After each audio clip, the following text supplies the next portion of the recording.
What's up guys, Tecno here back with another video. Today we are going to check out an ultra budget smartphone which I felt is impressive given what all it offers at Rs. 8999. Yup, thought should definitely share it with you guys. Shall we start?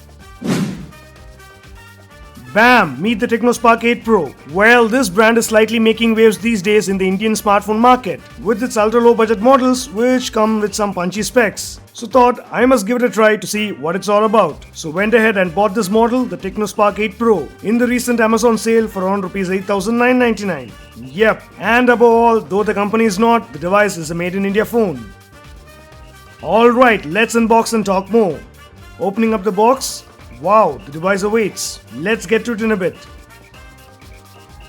Then you have a transparent soft TPU case, then a user manual and warranty card, then a 33-watt fast charger. Yup, you heard me right. Then a Type-C charging cable, and finally the SIM tray ejector tool. That's about it. Boomba! Here it is guys, the Tecno Spark 8 Pro. At first look, what do you guys think? Not bad, right? Looks impressive for the price. What I have here is the turquoise cyan color. Also comes in black. This is definitely a big device given its large 6.8 inches screen. Device feels solid to hold, but yeah, not a one-hand device for sure. The weight is optimal. Back is plastic, which I won't crib for the price. Still, impressive looks. I'm totally happy.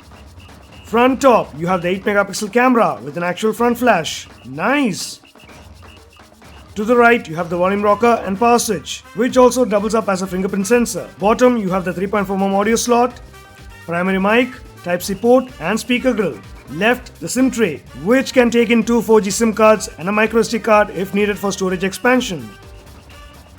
Flip, and to the back you have the triple camera setup with dual flash in this big glossy area. Looks nice, but it is a fingerprint magnet and might be prone to scratches. Overall, that sums up the 360 view of the device. Looks, design and build wise, yep, it is an impressive big phone at this price point. Alright, here are my impressions about this device. Starting off with the display. What you're getting in the Spark 8 Pro is a massive 6.8 inches Full HD Plus display with NEG glass protection. Well, it sure is a big display, but not the brightest I've tested. Color protection is good, but not very punchy. It is an IPS LCD panel. Viewing angles are good. Overall, at this price point, my expectations were less, and this definitely does not break it. All I can say is the display could have been even more brighter, but still, it is not a deal breaker. People who consume a lot of multimedia content, definitely you will enjoy the large screen.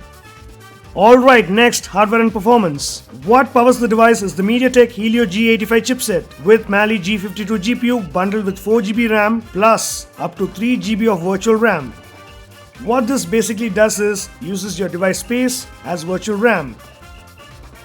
Speaking of space, this device comes with 64GB eMCC 5.1 inbuilt storage, but yes, you can expand it with a microSD card. On the software, it is Android 11 out of the box with iOS 7.6 UI. Well, though it was a lag-free initial experience for me, the UI still needs a lot of improvement when you compare it with Xiaomi's MIUI or Samsung's One UI, ColorOS, etc. This one is still a bit buggy. Nothing major, but some teeny tiny things. Given its price point, it comes loaded with tons of bloatware and some ads, which I expected, but luckily the bloatware can be uninstalled. Overall casual everyday use, I had no issues. You can swim through it easily.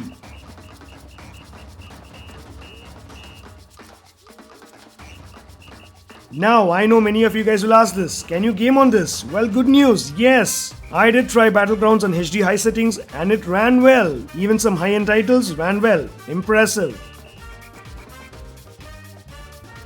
Coming to the sensors. It has accelerometer, proximity, but lack of gyro is a bummer. That is something to note. And for those who want to know, it has FM radio. Nice. The side-mounted fingerprint sensor is super fast. Alright, next coming to the camera. What you're getting in the front is an 8 megapixel selfie shooter, and to the back it is a primary 48 megapixel wide sensor plus 2 megapixel depth sensor, plus there's another one. There is no mention on what kind of sensor it is. So definitely this is another gimmicky useless sensor added to boast a triple camera setup. Sadly, you don't get any ultra wide or video stabilization on this. Still, I was surprised on what I was able to click from this camera. Camera app has tons of options to play with, has some impressive preset effects for short videos as well. Here are some photo samples shot using this device. What do you guys think? Impressive, right? Good colors, decent dynamic range. In good lighting, you can take some nice shots.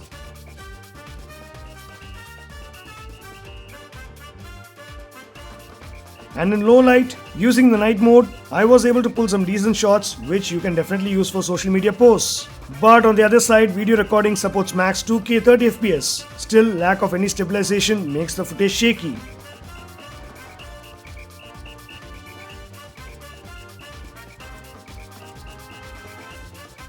Moving on to battery.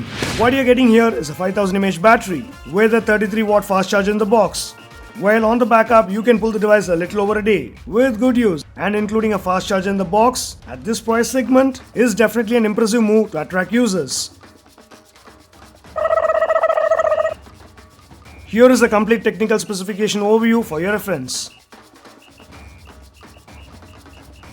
Alright, if you ask me, is there something to crib about? Well, for its price, you can't ask more. Still, the display could have been a bit brighter. Next, it could have had gyro. Third, lack of some stabilization for video is a bummer. Fourth, this device does not have wideband L1 support. And the final one, it is still in November security update. So, we will have to wait and watch on how the updates point goes. Apart from these, this is a device for those who are on a super tight budget, yet want something value for money. A everyday casual device, a secondary device, or for students who are starting off, or for elders who are switching to a smartphone. This will be a good option to consider without spending much, yet can handle most of the common tasks. And not to forget the good built-in design, but keep in mind it sure is not a compact phone because of its large screen.